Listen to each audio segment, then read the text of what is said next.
ಏಕೆಂದ್ರೆ ನಿಜ್ಲಿಂಗ್ ಇರ್ಬೋದು, ಪ್ರದೀಪ್ ಪಾಟೀಲ್ ಇರ್ಬೋದು, ಈ ಇಬ್ಬರು ನನ್ನ ಕೈಯಲ್ಲಿರ್ತಕ್ಕಂಥ ವಿದ್ಯಾರ್ಥಿಗಳು. ಆ ವಿದ್ಯಾರ್ಥಿಗಳು ಇವತ್ತಿನ ಅದ್ಭುತವಾದ ಕಾರ್ಯವನ್ನು ಮಾಡ್ತಾ ಇದ್ದಾರೆ ಅಂತಂದ್ರೆ ಅದಕ್ಕೆ ಹೊಗಳದಕ್ಕೆ ನನ್ನ ಹತ್ರ ವರ್ಡ್ಗಳು ಇಲ್ಲ.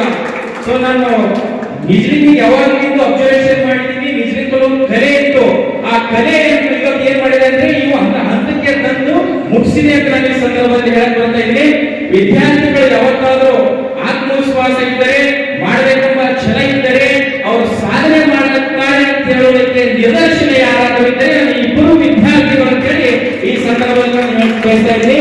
ಸೊ ಇವತ್ತು ಒಂದು ಉತ್ತಮ ಕಾರ್ಯಕ್ರಮ ಮಾಡಿದರೆ. ಸೊ ಇದು ಏನಂತಂದ್ರೆ ಇವತ್ತು ಯಾವಾಗಲೂ ವ್ಯಕ್ತಿಗಳು ತುಂಬಾ ಬಿಜಿ ಆಗಿರ್ತಾರೆ. ಬಿಜಿ ಆಗಿರುವಂತಹ ಸಂದರ್ಭದಲ್ಲಿ ಮೈಂಡ್ ಬಹಳ